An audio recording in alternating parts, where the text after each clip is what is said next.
ربك يبسط الرزق لمن يشاء شرور أنفسنا ومن سيئات أعمالنا من يهده الله فلا مضل له ومن يضلله فلا هادي له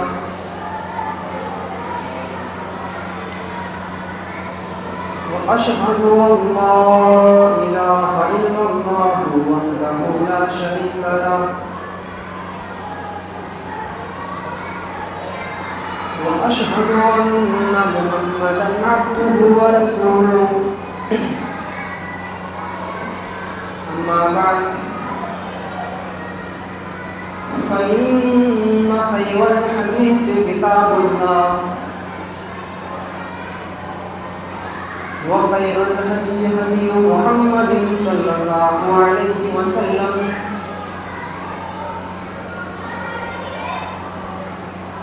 وشر الأمور محدثاتها وكل محدثة بدعة وكل بدعة ضلالة وكل ضلالة في النار. أعوذ بالله من الشيطان الرجيم. بسم الله الرحمن الرحيم. إن عدة الشهور عند الله 12 شهرا في كتاب الله يوم خلق السماوات والأرض منها 4 حرم رب اشرح لي صدري ويسر لي أمري واحلل عقدة من لساني يفقهوا قولي. حاضرین مسجد، حمد و ثنا، تعریف و توصیف، کبریائی، بڑھائی اور بزرگی اس اللہ رب العالمین کے لیے لائق و زیبا ہے جو خالق ہے، رازق ہے، مالک ہے، اس جہان کا جیتا و رچنہار ہے. اس کی جتنی بھی تعریف کی جائے وہ کم ہے، کما اس کی کوئی مکمل تعریف بیان نہیں کر سکتا. مختصر رب کی تعریف کے بعد بے شمار درود و سلام کے پھولوں کی بارشوں تمام انبیاء کرام پر، بالخصوص ہمارے اولاد کے آخری نبی جناب محمد رسول اللہ صلی اللہ علیہ وسلم کی ذات اقدس پر اللہم صلی وسلم وبارک علیہ. محرم الحرام کا یہ مہینہ چل رہا ہے اور آج اسلامی کیلنڈر کے حساب سے 9 تاریخ ہو چکی ہے. یہ مہینہ بہت ہی عظمت والا ہے اور حرمت والا. اللہ تعالیٰ نے قرآن کریم کے اندر کہا ان عدت الشہور عند اللہ 12 شہرا فی کتاب اللہ، کہ مہینوں کی تعداد اللہ کے نزدیک 12 ہے. اور یہ تعداد مہینوں کی 12 کب سے ہے؟ یوم خلق السماوات والارض، جب سے زمین و آسمان بنے ہیں، جب سے زمین و آسمان قائم ہوئے ہیں، اس وقت سے مہینوں کی تعداد اللہ کے نزدیک اللہ کی کتاب میں 12 ہے. اس کے بعد کیا کہا؟ منہا 4 حرم، ان 12 مہینوں میں سے 4 مہینے حرمت والے ہیں، اور ان حرمت والے مہینوں میں یہ محرم کا مہینہ بھی شامل ہے. لیکن ایسا نہیں ہے کہ حضرت حسین رضی اللہ تعالی عنہ کی شہادت کے بعد اس مہینے کو الگ سے کوئی فضیلت ملی ہو، یا ان کی شہادت کے بعد ہی مہینے کو حرمت والا قرار دیا گیا ہو. نہیں، بلکہ جب سے زمین و آسمان قائم ہیں تب سے مہینوں کی تعداد 12 ہے، اور ان 12 مہینوں میں 4 مہینے حرمت والے، اس میں رمضان کا مہینہ. ان مہینوں میں آپ جنگ نہیں کر سکتے، قتل و قتال نہیں کر سکتے، اور اس کا اعتراف اور اس کا احترام عرب کے کافر بھی کرتے تھے. ان مہینوں میں جنگ نہیں کرتے تھے، ہونا بھی ہوتی تھی تو اس کو روک دیتے تھے، پوسٹ پون کر دیتے تھے. لیکن حضرت حسین رضی اللہ تعالی عنہ کی طرف اس مہینے کو منسوخ کرنا، ان کے نام پر گریبان چاک کرنا، ماتم کرنا، تعزیہ بنانا، یہ ساری کی ساری چیزیں خرافات ہیں اور ان کا اسلام سے کوئی تعلق نہیں. اس مہینے کی فضیلت میں زیادہ سے زیادہ آپ اتنا کہہ سکتے ہیں کہ اس مہینے میں آپ کو 2 روزے رکھنا ہے، ایک 9 تاریخ کا روزہ اور ایک 10 تاریخ کا. 9 تاریخ یعنی کل کا روزہ، اور 10ویں تاریخ یعنی پرسوں عاشورہ کا روزہ. اور یہ روزے یعنی عاشورہ کا روزہ، رمضان کے روزے جب فرض نہیں ہوئے تھے تو یہ عاشورہ کا روزہ فرض تھا. اور جب اللہ کے رسول صلی اللہ علیہ وسلم ہجرت کر کے جب مدینہ پہنچے تو آپ نے ان لوگوں کو، یہودیوں کو، جب اس دن کا روزہ رکھتے ہوئے دیکھا تو آپ نے ان سے پوچھا کہ تم اس دن کا روزہ کیوں رکھتے ہو؟ تو ان لوگوں نے کہا کہ آج کے دن حضرت موسیٰ علیہ السلام کو یعنی ہمارے نبی کو اللہ نے فرعون سے نجات دی تھی، اس لیے ہم روزہ رکھتے ہیں. تو اللہ کے نبی نے فرمایا نحن احق منکم، ہم تم سے زیادہ حقدار ہیں، ہم تم سے زیادہ حق رکھتے ہیں کہ ہم اس دن کا روزہ رکھیں، کیونکہ موسیٰ ہمارے بھائی تھے. تو آپ نے فرمایا مسلمانوں سے خالف الیہود، کی یہودیوں کی مخالفت کرو، وہ 1 روزہ رکھتے ہیں، تم 2 روزے رکھو. اور اللہ کے رسول کا یہ فرمان بھی موجود ہے کہ لئن بقیت الی قابل، کہ اگر میں آئندہ سال زندہ رہا، اگر مجھے آئندہ سال زندگی ملی، لئن بقیت الی قابل، اگر مجھے آئندہ سال زندگی ملی تو میں کیا کروں گا، لأصومن التاسع، تو میں 9 تاریخ کا بھی روزہ رکھوں گا. لیکن اللہ کے رسول کو زندگی اتنی نہیں ملی اور محرم سے پہلے آپ کا انتقال ہو گیا. لیکن اللہ کے رسول کا جو فرمان ہے کہ لأصومن التاسع، کہ میں 9 تاریخ کا بھی روزہ رکھوں گا، یہ فرمان آج بھی اپنی جگہ پر قائم ہے. اور جو روایتیں ملتی ہیں سومو قبلہ او بعدہ، کہ 9 تاریخ کا رکھ لو یا 11 تاریخ کا رکھ لو، یہ بھی روایتیں موجود ہیں. لیکن یہ ساری کی ساری روایتیں ضعیف ہیں. اسناد کے اعتبار سے ان روایتوں کو بیان کرنے والی جو روات ہیں، جو لوگ حدیثوں کو بیان کرتے ہیں، اس میں ضعیف پایا گیا ہے. تدریج یعنی یہ چیز اللہ کے رسول نے نہیں کہی. بعدہ کا جملہ یعنی 11 تاریخ والا، یہ اس محدث نے یا اس راوی نے اپنی طرف سے اضافہ کر دیا، اس لیے محدثین نے بعدہ کا لفظ کو کہہ دیا کہ یہ غلط ہے. تو صرف اور صرف 9 تاریخ کی وہ چیز باقی ہے کہ آپ 9 تاریخ کا روزہ رکھیں اور 10 تاریخ کا روزہ رکھیں. لیکن اب کچھ لوگ یہ کہتے ہیں کہ اگر 9 تاریخ کا نہیں رکھ سکیں تو کیا کریں؟ تو اگر 9 تاریخ کا آپ نے روزہ نہیں رکھا تو ابن عثیمین فقیہ محدث، ان کا یہ کہنا ہے کہ اگر 9 تاریخ کا روزہ آپ کا چھوٹ جاتا ہے یا نہیں آپ رکھ سکے کسی وجہ سے مجبوری کے تحت، تو آپ صرف 1 روزہ رکھ لیجئے عاشورہ کا، آپ کو جو اس کی فضیلت ہے وہ مل جائے گی. لیکن 11 والی جو حدیث اور جو روایتیں آئی ہوئی ہیں یہ سب کی سب ضعیف ہیں. ساری روایتوں میں کلام کیا گیا ہے اور ضعف کے درجے پر پہنچ جاتی ہیں. تدریج والے راوی تک اس روایت کے اندر موجود ہیں. اور اس کی فضیلت کے بارے میں یہ کہا گیا کہ یکفر السنۃ الماضیہ، کہ اللہ تعالیٰ اس کی روزے کی وجہ سے آپ کے 1 سال کے پچھلے جتنے آپ نے گناہ کیے ہیں وہ معاف کر دیے جائیں گے 1 سال کے. لیکن وہ کون سے گناہ ہیں؟ کبیرہ نہیں، صغیرہ. آپ نے اگر کسی کی زمین داب لی تو نہیں، آپ نے اگر کسی کی 1 بیگھہ پلاٹ پر قبضہ کر لیا تو نہیں، حق تلفی کسی کی کر دی تو نہیں، کسی پر ظلم و زیادتی کی ہے تو نہیں. صغیرہ جتنے آپ نے گناہ کیے ہیں وہ 1 سال کے آپ کے گناہ معاف کر دیے جائیں گے. میرے بھائیوں، ہم تھوڑی سی دیر میں بہت زیادہ وقت نہیں لیں گے، تھوڑی سی دیر میں کچھ باتیں آپ کی ذہنوں میں بالکل کھول کر اتار دینا چاہتے ہیں اور یہ سوچنے پر مجبور کرنا چاہتے ہیں کہ آخر اس مہینے میں حضرت حسین رضی اللہ تعالیٰ عنہ کے نام پر یہ ماتم کیوں کیا جاتا ہے۔ اس کے پیچھے چند سوالات ایسے ہیں کہ اگر آپ ان سوالوں کو اپنے بھائیوں سے کریں اور جو لوگ کالے کپڑے پہن کر جا رہے ہیں ان سے کریں تو ان کے جواب ان کے پاس ہے نہیں۔ اسلام تو صرف یہ تھا، لَقَدْ كَانَ لَكُمْ فِي رَسُولِ اللَّهِ أُسْوَةٌ حَسَنَةٌ، جن لوگوں نے خانہ کعبہ کا طواف کیا ان کو اچھی طریقے سے معلوم ہوگا۔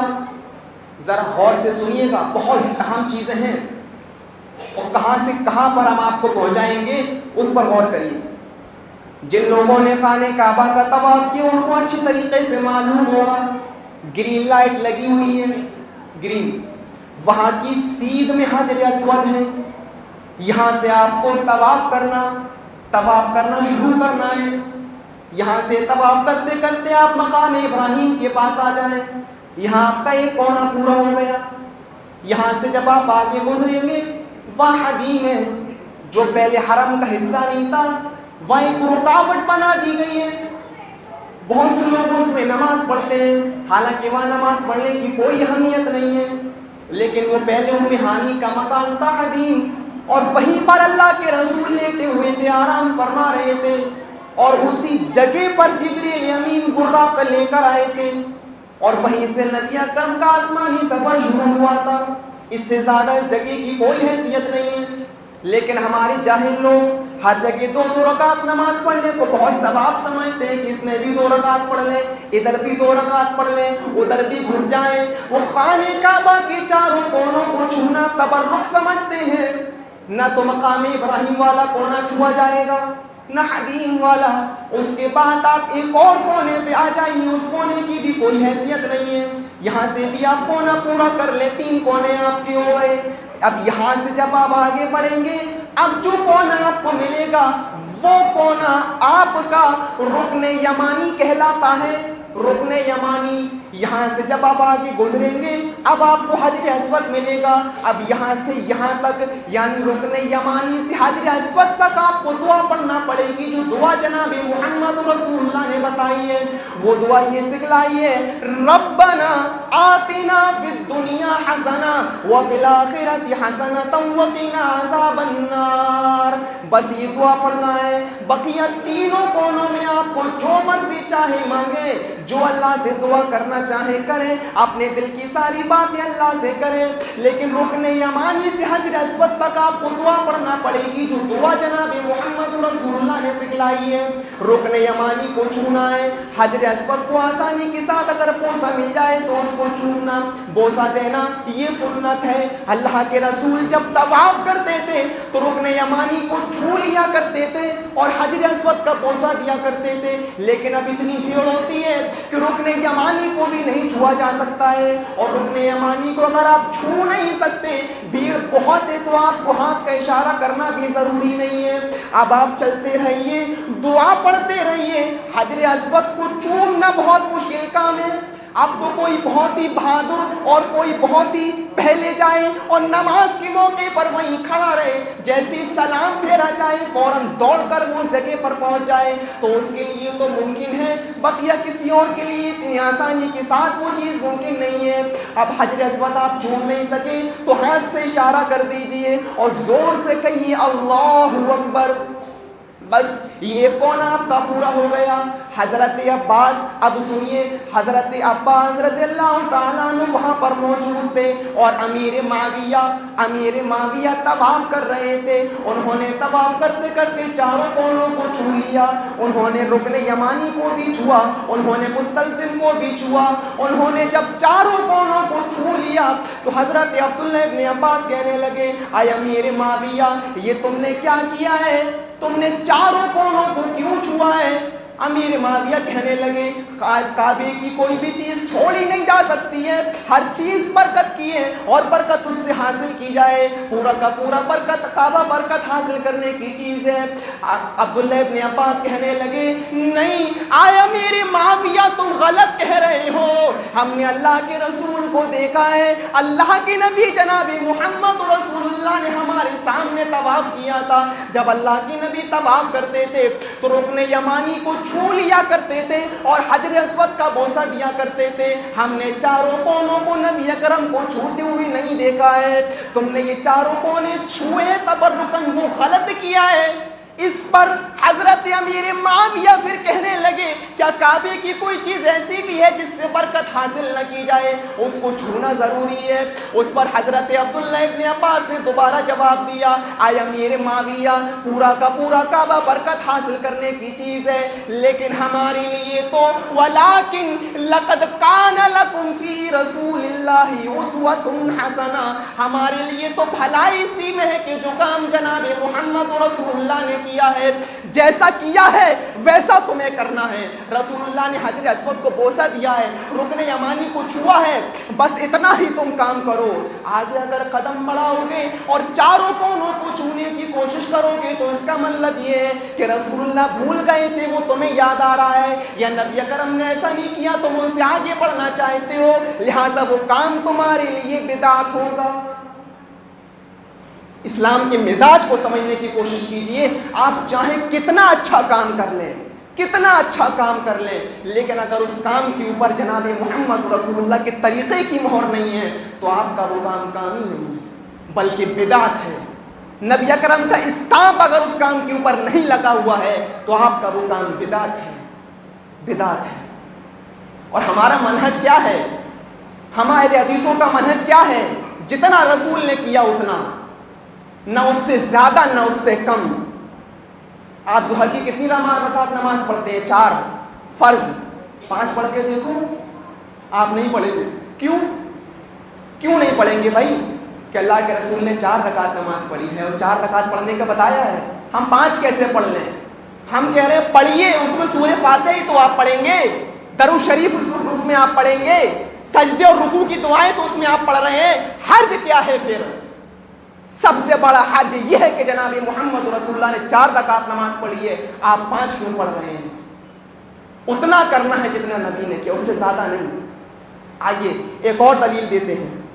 حضرت عبداللہ ابن مسعود ایک مسجد کے اندر داخل ہو رہے ہیں، مسجد کے اندر داخل ہو رہے ہیں، کچھ لوگوں کو دیکھتے ہیں کہ وہ کنکریاں جمع کیے ہوئے ہیں، کنکریوں کو اکٹھا کیے ہوئے ہیں اور سب پڑھ رہے ہیں اس پر 100 بار سبحان اللہ، 100 بار الحمدللہ، 100 بار اللہ اکبر۔ حضرت عبداللہ ابن مسعود نے جب یہ چیز دیکھی تو چیختے ہوئے کہنے لگتے ہیں لوگوں ابھی تو جناب محمد رسول اللہ کے کپڑے بھی پرانے نہیں ہو سکے، یعنی ابھی آپ کو انتقال کیے ہوئے زیادہ دن بھی نہیں گزرے اور تم نے دین کے اندر نئی بدعتیں نکال دی ہیں۔ یہ جملہ میرا نہیں ہے، یہ جملہ محدثین کا نہیں ہے، یہ جملہ امام بخاری کا بھی نہیں ہے، یہ جملہ صحابی رسول کا ہے، حضرت عبداللہ ابن مسعود کا ہے کہ ابھی تو اللہ کے رسول کی کپڑے بھی پرانے نہیں ہو سکے، آپ کو انتقال کیے ہوئے زیادہ دن بھی نہیں گزرے اور تم نے دین کے اندر نئی بدعتیں نکال دی ہیں۔ ہم نے اللہ کے رسول کو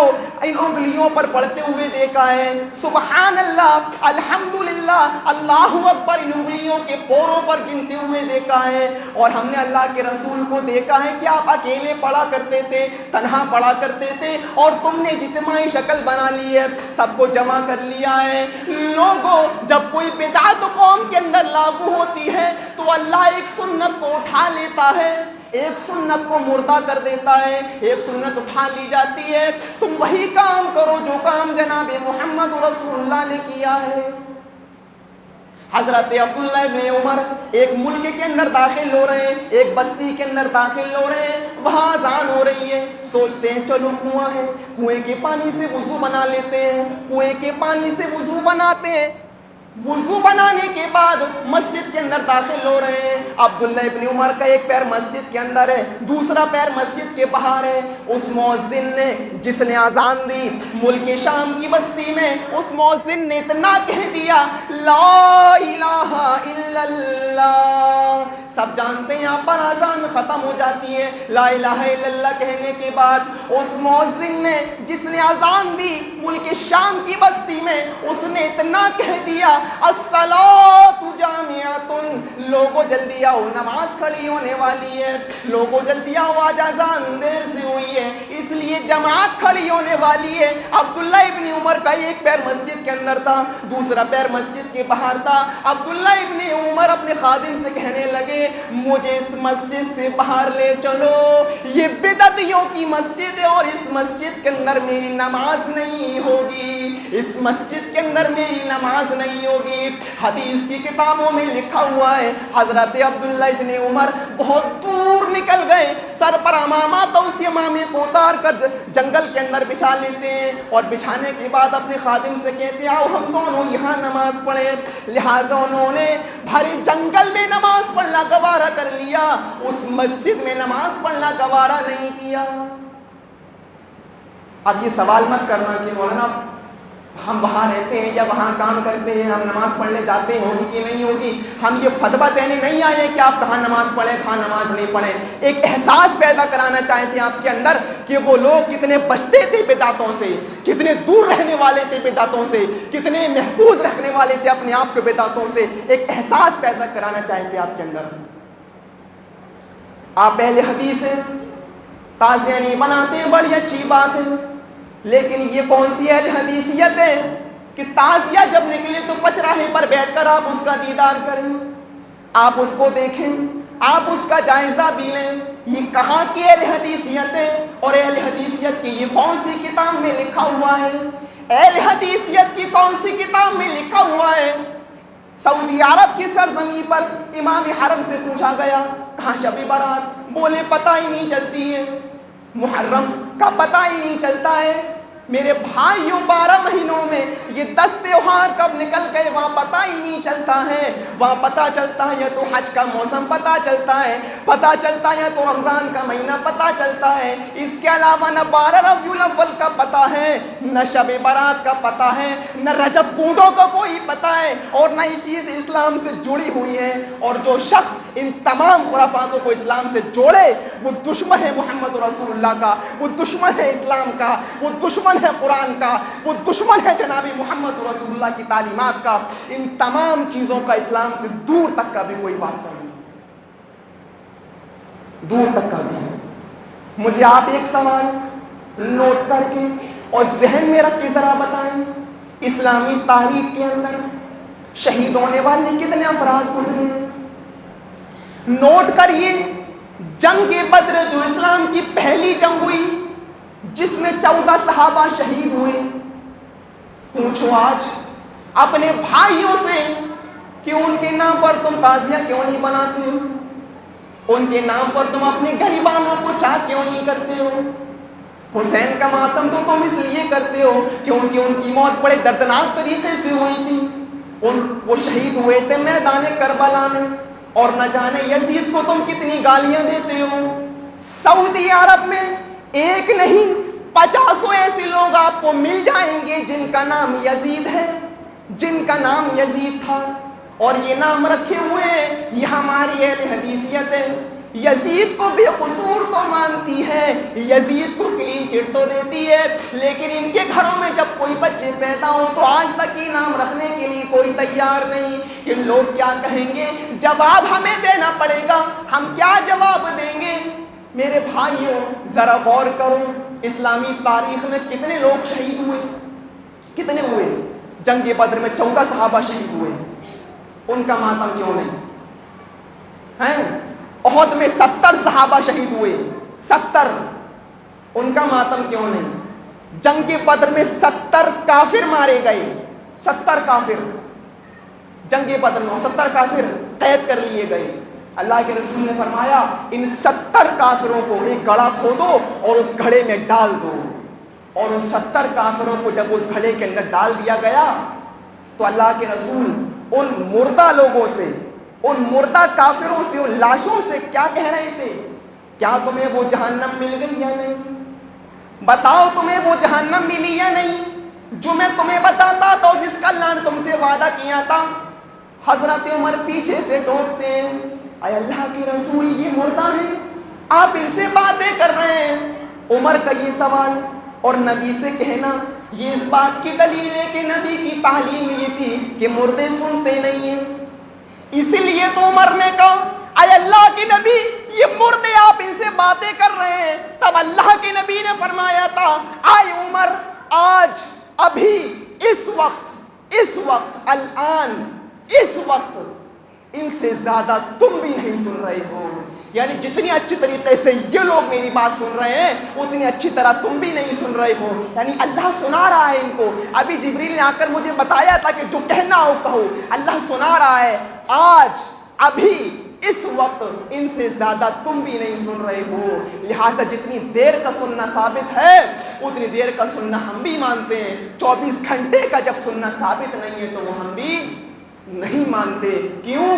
کیونکہ اللہ کے رسول نے یہ کہا کہ اس وقت سن رہے ہیں۔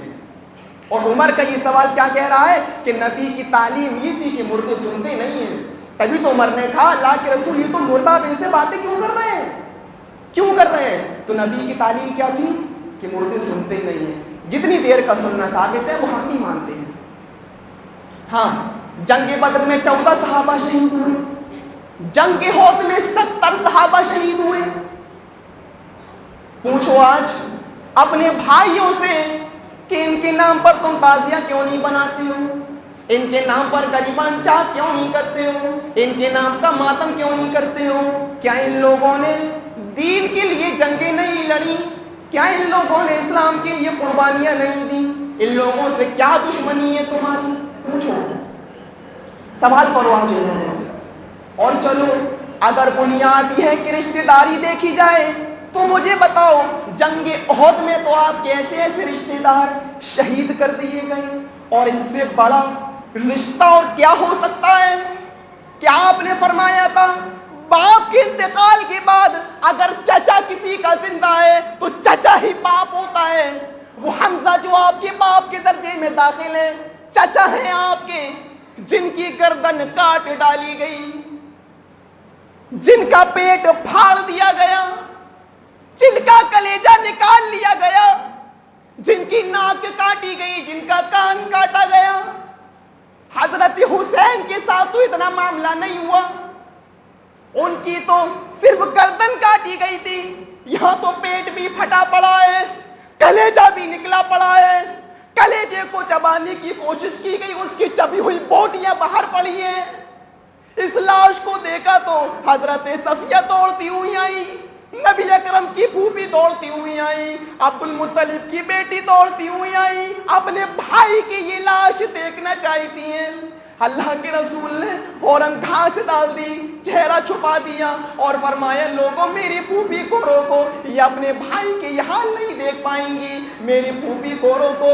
اور صحابہ نے جب اللہ کے نبی کی پھوپھی کو روکا، صفیہ کو روکا، تو دہاڑتے ہوئے کہنے لگتی ہیں، تقریر کرنے لگتی ہیں۔ آج تک تقریر کرنے والی عورت آپ کو ملے گی؟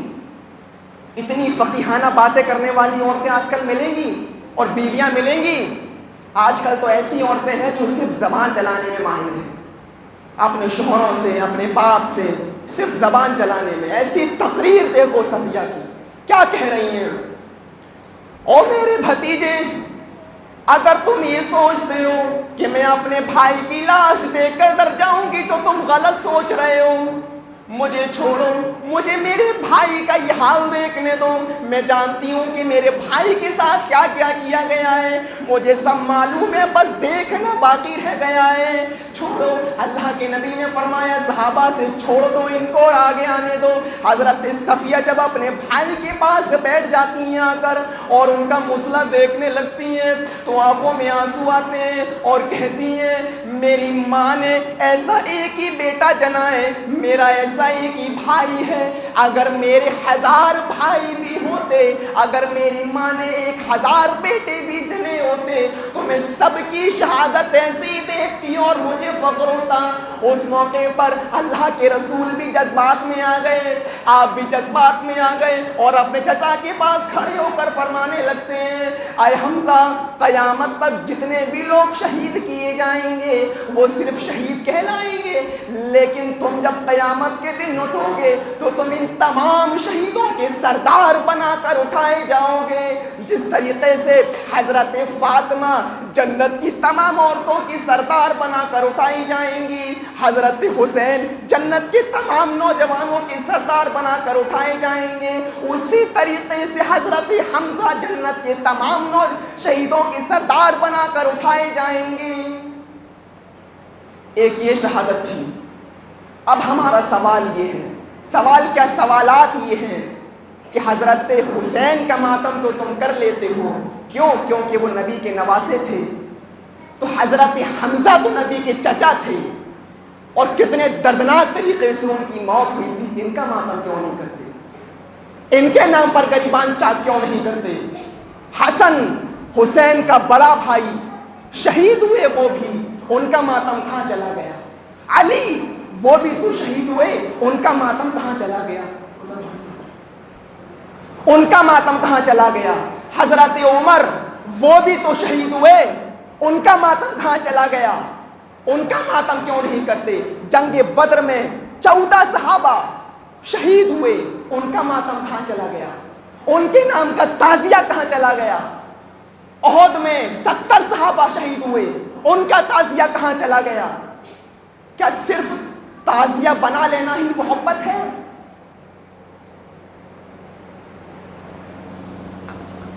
صرف تعزیہ بنانا محبت ہے؟ اور ہم سے یہ کہا جاتا ہے کہ حضرت حسین کو مانتے نہیں ہیں یا ان کو محبت نہیں ہے۔ کیا محبت کا ثبوت یہ ہے کہ تعزیہ بنایا جائے یا ماتم کیا جائے؟ تو اس کا مطلب تو یہ ہے کہ تم بھی صحابہ کرام سے محبت نہیں کرتے۔ کیسے؟ تم حضرت علی کے نام کا تعزیہ نہیں بناتے اور ماتم نہیں کرتے، حضرت حسن کے نام کا تم تعزیہ نہیں بناتے اور ماتم نہیں کرتے ہو، حضرت عمر کے نام کا تم تعزیہ نہیں بناتے اور ماتم نہیں کرتے۔ اس کا مطلب تم کو بھی محبت نہیں ہے۔ تم اتنے صحابہ کا ماتم نہ کرنے کے باوجود بھی مسلمان ہو، تو ہم ایک کا ماتم نہ کرنے کی بنیاد پر کافر کیسے ہو گئے؟ ہم اسلام سے خارج کیسے ہو گئے؟ ہم منافق کیسے ہو گئے؟ تم ہمارے اوپر کفر کے فتوے کیوں لگا دیتے ہو؟ ہم ایک کا ماتم نہیں کرتے۔ اور یہ بھی کہا جاتا ہے، یہ بھی ایک تانا مارا جاتا ہے کہ ابلیس نے جشن نہیں منایا، پورے جہان میں سارے لوگ خوش ہیں، ابلیس نے جشن نہیں منایا۔ تمہاری جملے حضرت ابو بکر تک پہنچ رہے ہیں، حضرت عمر تک پہنچ رہے ہیں، حضرت عثمان تک پہنچ رہے ہیں اور حضرت علی تک پہنچ رہے ہیں۔ کیوں؟ کیونکہ انہوں نے بھی جشن نہیں منایا، انہوں نے بھی جشن نہیں منایا۔ بھئی ہم تو تمہارے پیروکار تو ہیں نہیں، جو نبی نے کیا وہ ہم کر رہے ہیں۔ ہمیں دکھاؤ تاریخ، کتنے صحابی شہید ہوئے، کسی ایک کا نبی اکرم نے جشن منایا اور تعزیہ بنایا ہو؟ کسی ایک کا؟ اور سب سے زیادہ اگر گالی کسی صحابی کو دی گئی ہے، کسی ہستی کو دی گئی ہے، تو وہ ہستی ہے حضرت عثمان غنی رضی اللہ عنہ کی۔ منہ بھر بھر کر گالیاں دی ہیں، منہ بھر بھر کر برا کہا ہے۔ کیوں؟ دشمنی کیا ہے؟ اللہ کے رسول نے ایک بیٹی تھی حضرت علی کو، عثمان کو 2 دی، کیوں؟ یہ دشمنی ہے ان کی۔ اور آخری بات بتا کر ہم بات ختم کر دیں، حضرت علی کے بیٹے کا تم ماتم کر لیتے ہو، جبکہ حضرت علی نے ایک مرتبہ اللہ کے رسول کا دل دکھا دیا تھا، دل توڑ دیا تھا اللہ کے رسول کا حضرت علی نے ایک بار، لیکن عثمان کا معاملہ بالکل الگ ہے۔ دل کیسے توڑا اور دل کیسے دکھایا بتاؤں؟ حضرت علی نے فاطمہ سے کہا، اے فاطمہ، میں تمہاری موجودگی میں ایک شادی اور کرنا چاہتا ہوں، اور وہ شادی میں ابو جہل کی بیٹی سے کروں گا۔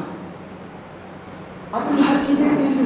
فاطمہ پریشان ہو گئی، رونے لگتی ہیں اور اپنے ابو کے پاس آ کر کہتی ہیں، ابو دیکھو علی ایسا ایسا کہہ رہے ہیں، شادی کرنا چاہتے ہیں تو کریں، مجھے اعتراض نہیں ہے، لیکن آپ کی دشمن کی بیٹی میرے گھر میں سوتن بن کر آئیں گی، وہ مجھے برداشت نہیں ہے۔ میں کیسے برداشت کر لوں گی اپنی سوتن کو جو آپ کی دشمن کی بیٹی ہے؟ اللہ کے رسول کو تکلیف ہوئی، آپ کو درد ہوا اور دکھ ہوا، آپ مسجد کے اندر آئے، آپ نے حضرت عمر کو بلایا، حضرت عثمان کو بلایا۔ کیوں؟ کیونکہ حضرت فاطمہ کے لیے علی کا ہاتھ یعنی علی کا رشتہ لے کر عمر آئے تھے اور عثمان آئے تھے۔ جب تکلیف ہوتی ہے تو بلایا ان کو جاتا ہے جو بیچ میں پڑے ہوئے ہوتے ہیں۔ آپ نے فرمایا آئے عمر، آئے عثمان، حضرت فاطمہ کے لیے رشتہ لے کر تم لوگ آئے تھے، میں تمہارے پاس نہیں گیا تھا، دیکھو اب علی ایسا ایسا کہہ رہے ہیں، علی میری بیٹی کی موجودگی میں ابو جہل کی بیٹی سے نکاح کرنا چاہتے ہیں، کر لیں، مجھے کوئی اعتراض نہیں ہے، شوق سے کریں، لیکن طلق ابنتی وزوج بنت ابی جہل، پہلے میری بیٹی کو طلاق دو۔ آئے علی، آئے عمر، آئے عثمان، علی سے کہہ دو اگر وہ ابو جہل کی بیٹی سے نکاح کرنا چاہتے ہیں تو کر لیں، مجھے کوئی اعتراض نہیں ہے، لیکن طلق ابنتی، پہلے میری بیٹی کو طلاق دو، وزوج بنت ابی جہل، اس کے بعد ابو جہل کی بیٹی سے نکاح کرو۔ ایک ہی گھر میں محمد کی بیٹی اور دشمن رسول کی بیٹی ایک ہی گھر میں جمع نہیں ہو سکتی ہے۔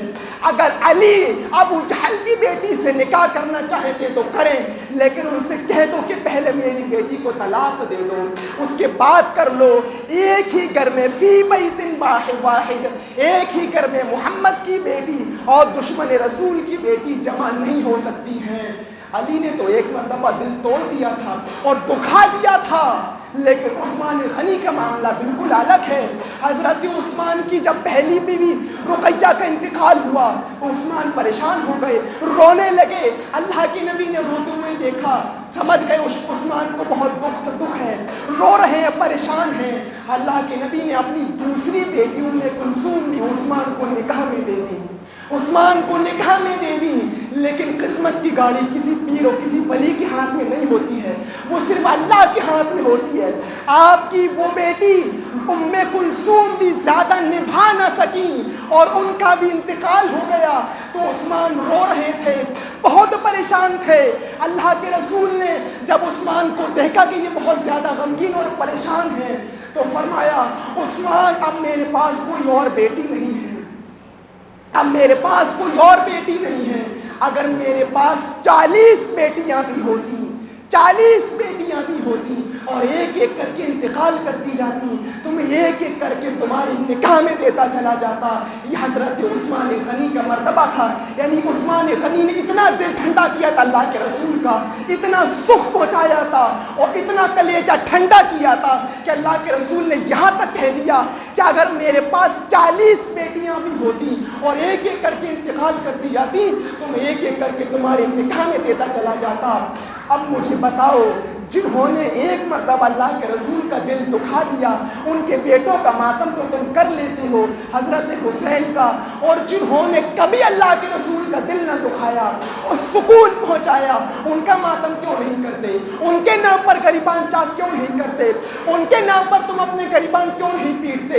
یہ وہ سوال ہیں جو اپنے بھائیوں سے اگر آپ کریں گے تو اس کے جواب ان کے پاس ہے نہیں۔ میرے پیارے ساتھیوں، یہ اسلام کی ایک شکل ہے جو کچھ لوگوں نے بالکل بگاڑ کر رکھی ہے اور اس کا بالکل ستیہ ناش کر دیا ہے اور خرافاتوں کو دین کے اندر داخل کر دیا ہے۔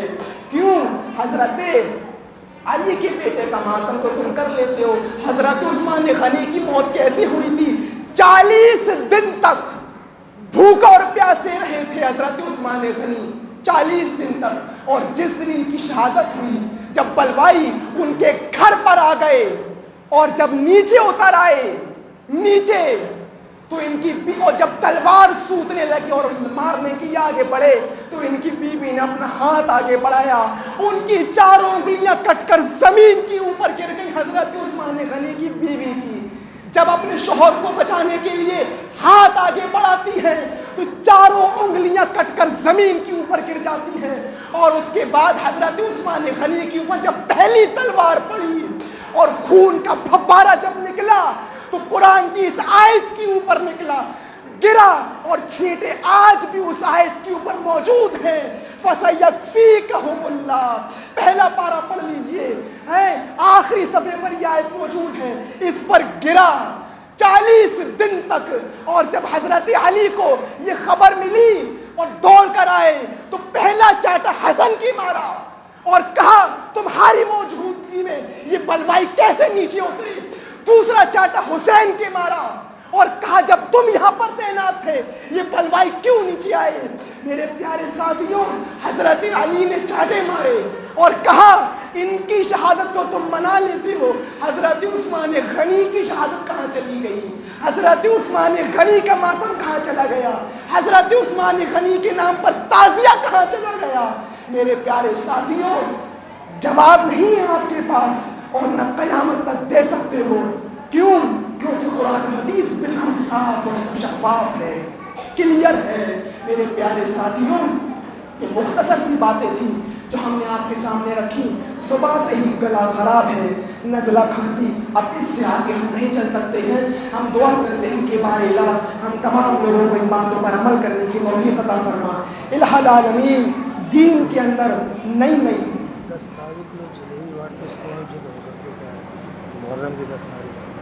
کو کسی چیز کا بھی ثبوت نہیں ہے، سن لیجیے، کسی بھی چیز کا ثبوت نہیں ہے، صرف آپ کو روزہ رکھنا ہے، بس اس سے زیادہ کچھ نہیں۔ اللہ کے رسول نے کیا کہا؟ یکفر السنۃ الماضیہ، یکفر السنۃ الماضیہ، ایک دن کا روزہ آپ کی پچھلے 1 سال کی گناہ معاف کر دے گا۔ وہ بھی آپ کو رکھنا ہے، استحباب ہے، نفل ہے۔ اگر آپ نہیں رکھنا چاہتے تو کوئی بات نہیں، لیکن اب اس 10 تاریخ کو آپ نئی نئی چیزیں لانا شروع کر دیں۔ 10 تاریخ کو ہم روٹی نہیں بنائیں گے، 10 تاریخ کو ہم چولہا نہیں جلائیں گے، 10 تاریخ کو ہم جلیبی بانٹیں گے، 10 تاریخ کو ہم عمرتی بانٹیں گے، ہم بالو شاہی بانٹیں گے۔ ان چیزوں کا اسلام سے کوئی تعلق نہیں ہے، کوئی تعلق۔ اب آپ کہیں گے اس میں حج کیا ہے، اس میں حج کیا ہے؟ بھائی سب سے بڑا حج تو یہ ہے کہ یہ چیز اسلام ہے، یہ شریعت ہے، شریعت کسی کی عقل پر نہیں اتری ہے۔ پھر سن لیجئے، شریعت کسی کی عقل سے نہیں چلتی ہے، یہ محمد رسول اللہ کے طریقے سے چلتی ہے۔ عقل کیا کہتی ہے؟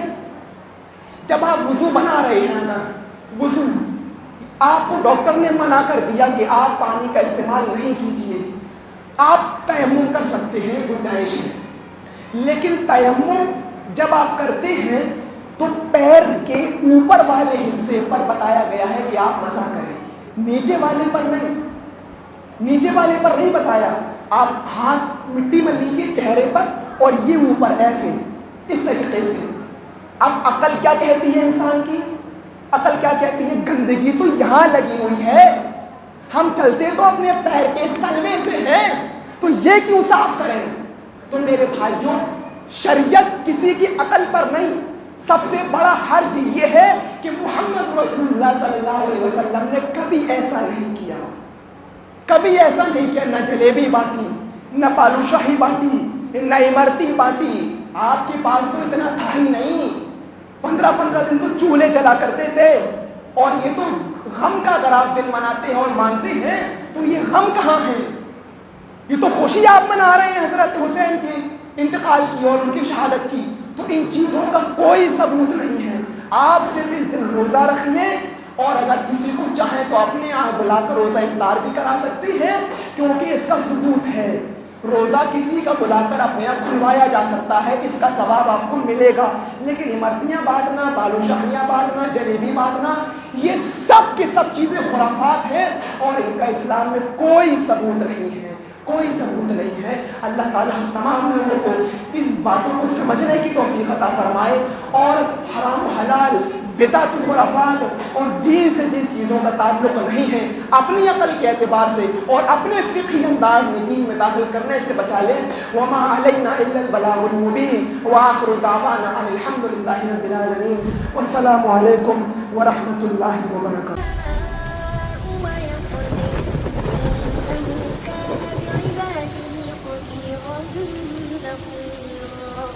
ولا تقل